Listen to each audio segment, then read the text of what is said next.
Continuamos en la otra cara de la moneda, hablando sobre los temas más importantes que ocurren en el país. Hablábamos antes de la pausa con el director del DANE sobre el desempleo, sobre la reactivación económica en medio de la pandemia del COVID-19.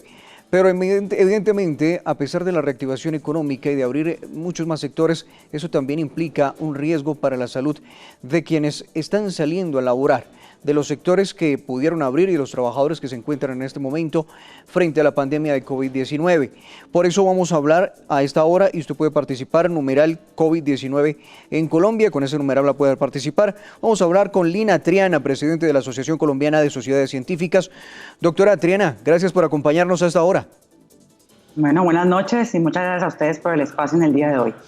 Bueno, pues lo decía, estábamos hablando hace unos momentos con el director del DANE, nos explicaba ya los temas económicos, el tema del desempleo, que es algo que le ha preocupado mucho al gobierno y por supuesto también en la gente en general, pero nos vamos a ocupar ahora del otro tema, que también es fundamental, es importante, y es el tema de la salud.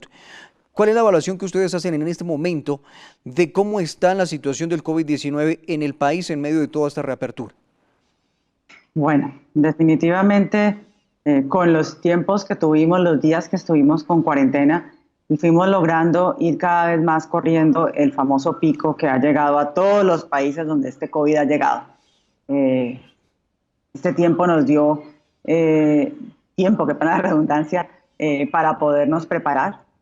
Para podernos preparar me refiero a nivel del gobierno nacional, ampliando la capacidad instalada con la compra de respiradores, organizando zonas de expansión que hasta ahora no hemos tenido que usar afortunadamente, y obviamente trabajando a nivel del talento humano en salud, capacitando a algunos de esos talentos humanos en salud para que esté pues en primera línea. Y eso es lo que hemos venido haciendo desde la parte de la salud, así como también reforzando a nivel del ciudadano, del colombiano, las medidas básicas de la autorregulación o bioseguridad de cada uno de nosotros, que son, por supuesto, el lavado de manos frecuente, el uso del tapabocas, el distanciamiento social, entre otras medidas. Y esto es lo que ha estado pasando a nivel del país.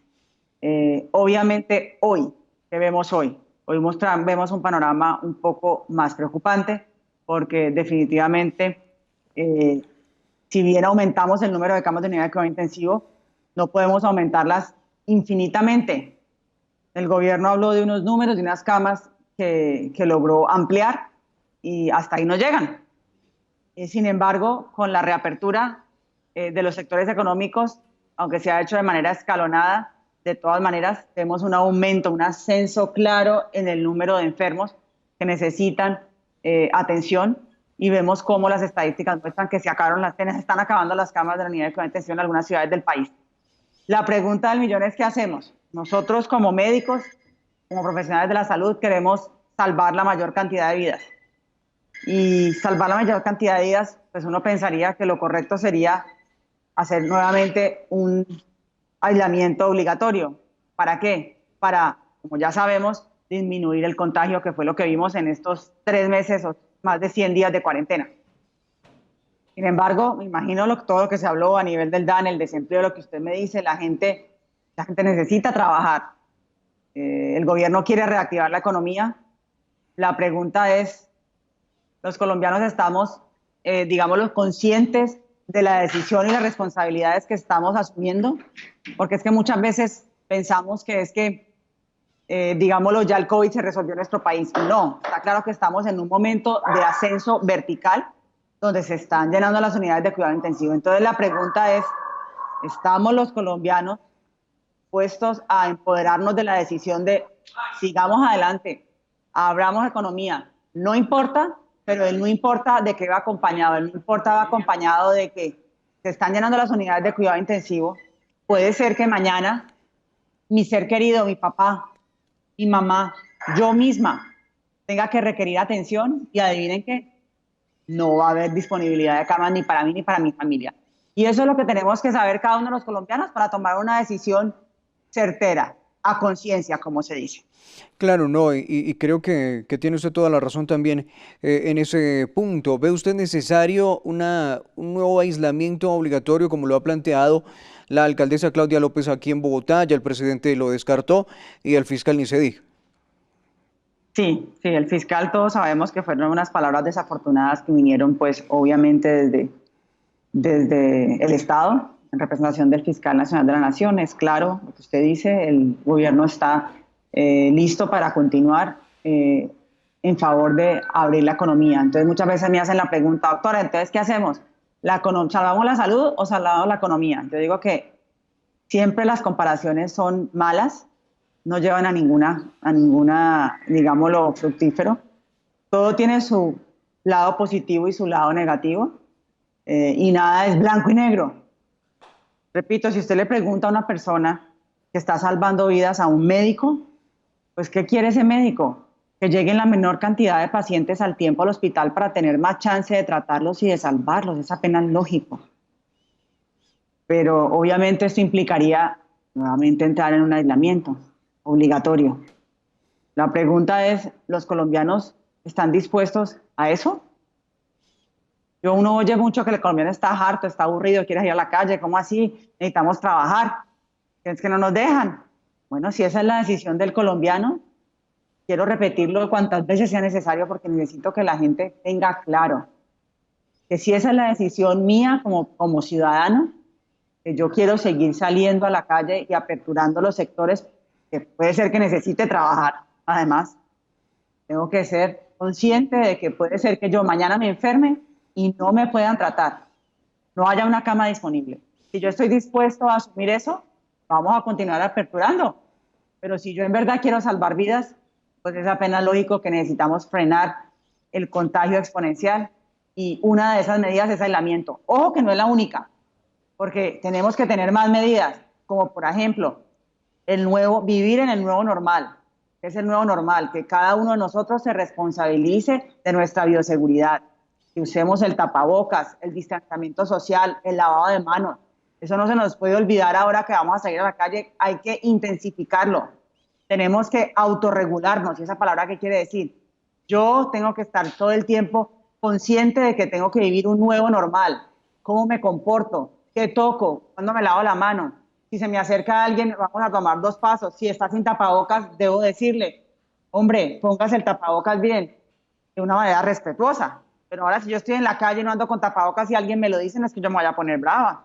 No, es que estamos tratando de autorregularnos todos. En la familia siempre hay el responsable. Entonces, que no suene a cantaleta, pero tengo que autorregularme en mi familia y decirle, mire, por favor, colabóreme, usted llega aquí a la casa y no, todos estamos juiciosos, por favor, ayúdenos a que todos sigamos sanos, porque recordemos que el 80% de los pacientes que tienen COVID positivo, no tienen síntomas.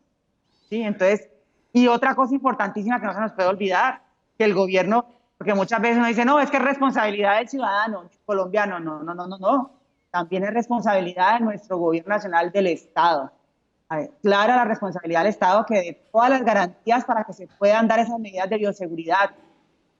Por ejemplo, medidas de bioseguridad, si hacemos un día sin IVA, por favor, pero organicen. Pueden salir todo el mundo a la calle, háganlo por internet, porque si no podemos garantizar el aislamiento, perdón, el distanciamiento social, pues no va a poder haber días sin IVA. ¿Sí? Si no podemos, por ejemplo, garantizar un distanciamiento social en el transporte público, pues entonces no puede haber transporte público. Entonces es responsabilidad del gobierno cómo va a organizar para que sí se garantice que haya ese distanciamiento público en la población, que haya suficientes opciones de lavarse las manos, de desinfectarse, que haya opción de que todos tengamos tapabocas. Y obviamente no se nos puede olvidar algo básico que también tiene que seguir haciendo el gobierno, y es pruebas a todo el mundo. Entre más pruebas hagamos, más vamos a coger rápidamente a esa persona que está positiva y que está sin síntomas, porque ahora no es que solo le hagamos pruebas a los que tienen síntomas, no tiene chiste, solo el 20%, y el 80% que está enfermo porque tiene la enfermedad pero no tiene síntomas, hay que también hacerle pruebas. Cuando los pesquemos, a ese individuo lo pescamos y hay que preguntarle, que se llama el trazado epidemiológico, hay que preguntarle, usted señor, ¿con quién ha estado en estos 14 días y no ha estado con un distanciamiento social y no ha usado el tapabocas? ¿Con quién? Entonces con fulano, sutano, perencejo. Ok, esos tres señores también vienen al aislamiento por 14 días. Y esa es la manera, perdón, donde como podemos combatir este virus. Claro que Es, sí. Sí, Adelante. sí, no, le entiendo perfectamente. En este momento creo que cada decisión que tomemos tendrá sus consecuencias para bien o para mal. Le preguntaba yo por la ciudadanía, ahora le pregunto por el personal médico. ¿Cuál es la situación en este momento de los médicos, de los enfermeros, del personal de la salud de nuestro país? Bueno, nosotros cuando empezamos esta pandemia en nuestro país, empezamos a solicitar unas medidas básicas para protección para el personal de salud. Medidas básicas como por ejemplo la que ya sabemos, los EPPs, que son los elementos de protección personal, aquí se traduce EPP. Y veíamos cómo no nos llegaban y habían de manera insuficiente. El gobierno ha estado trabajando en medidas para mejorar esto. A nivel de las clínicas grandes, centros urbanos grandes, se está cumpliendo esta entrega de estos insumos. Sin embargo, quisiéramos decir que ya en todo el país los hay. No, todavía hay algunos sitios donde podemos decir que falta suficiencia, problemas de distribución y de entrega, sobre todo en municipios alejados y hospitales pequeños. Pero ha mejorado, pero falta.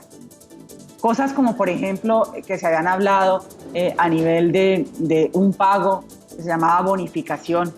El gobierno refiere que ya está listo, que ya se hizo el decreto, ya socializaron, está pendiente, porque solo se iba a dar la primera línea, que es la primera línea de atención, o los que están al frente, mejor dicho, los que están atendiendo a los pacientes en hospitalización COVID, en unidad de cuidado intensivo y en urgencias.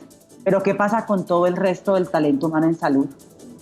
¿Qué pasa con esas personas que están viendo enfermos todos los días y que puede ser que no tengan síntomas respiratorios? Recordemos que el COVID puede dar síntomas tan básicos como que usted no puede oler bien, Sí. síntomas tan básicos como diarrea, y puede ser COVID, ¿sí? Entonces, esos médicos que están allí atendiendo pacientes también deberían todos ser tratados por igual, y no solamente el que tenga el paciente con diagnóstico positivo ya certero, sino todos los otros que también están trabajando. Claro, creo que Se nos ha dado, por ejemplo, un seguro, que si bien yo sé que el gobierno nacional no lo dio, pero sí me imagino que trabajó de la mano con Bancoldex, que es la agremiación, que agremia, perdón la redundancia, a las aseguradoras del país, donde se dijo que se van a dar la suma de 10 millones de pesos a cada personal del talento humano en salud que fallezca por COVID.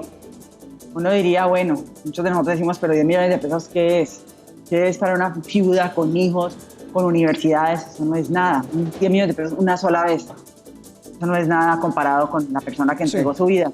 Sin embargo, como hay que decirlo, más que la suma, es la intención con que se hizo esto. Pero obviamente quisiéramos mucho más. Quisiéramos mucho más. sí, no, y evidentemente creo que estamos de acuerdo también en eso, que hace falta muchos recursos y por supuesto que haya una atención mucho mejor y el pago, por supuesto, para todos los empleados de la salud. Doctora Triana, le agradezco por estos minutos. Queríamos saber su opinión, su concepto como presidente de la Asociación Colombiana de Sociedades Científicas sobre lo que está pasando en el país con el COVID-19, saber lo que está pasando con los médicos en el país. Gracias por estos minutos. Muchas gracias a ustedes. Tengan la tranquilidad que el talento humano en salud está aquí para lo mejor durante esta pandemia. No tocamos el tema hoy de las agresiones al talento humano en salud, que es muy triste ver cómo tenemos este tipo de agresiones todavía con nosotros que estamos tratando de dar lo mejor. Tenemos que tener claro que la responsabilidad de que nos enfermemos no es del médico, ¿sí? Si tenemos que ir a una unidad de cuidado intensivo y no podemos ver el familiar, no es culpa de mi médico. El médico está dando ahí lo mejor. Y muchas veces no es que el médico no quiera dejarme ver a mi mamá que se está muriendo, sino que hay un protocolo. El médico está subordinado al hospital donde trabaja y tiene que cumplirlo. Y por eso no se puede. Y a veces por eso terminan agrediendo a los médicos sin querer. Claro, y es un cuidado para el enfermo y también para sus familiares. Sí, claro. Y tener en cuenta que nosotros en el sistema de salud actual colombiano, el médico no ejerce la medicina de manera liberal como es la medicina, como está concebida. Sí. En nuestro Estado colombiano, el médico está subordinado, es un obrero más del sistema. ¿Esto qué quiere decir? Yo sé que se nos acaba el tiempo, pero ¿esto qué quiere decir? Esto quiere decir que, por ejemplo, el médico para poder trabajar tiene que hacer parte del sistema, y para ser parte del sistema está subordinado por la EPS, la aseguradora, el hospital, la clínica, la cooperativa que lo contrata, el sindicato, y tiene encima un auditor médico que le dice, señor médico, usted solo puede demorarse 20 minutos con este paciente, si no, lo despedimos, ¿oyó? Y tiene que llenarme todas estas cosas en el computador, al punto que muchas veces el médico no puede ni siquiera mirar a la cara al paciente, porque tiene que llenar todos los datos, y el siguiente. ¿Sí? Entonces, ¿qué pasa allí? Se destruye la relación médico-paciente, y eso es lo que hace que hoy los colombianos no confíen en su médico. Sí, y tiene usted toda la razón, doctora. De nuevo, muchas gracias, le agradezco estos minutos, que esté bien.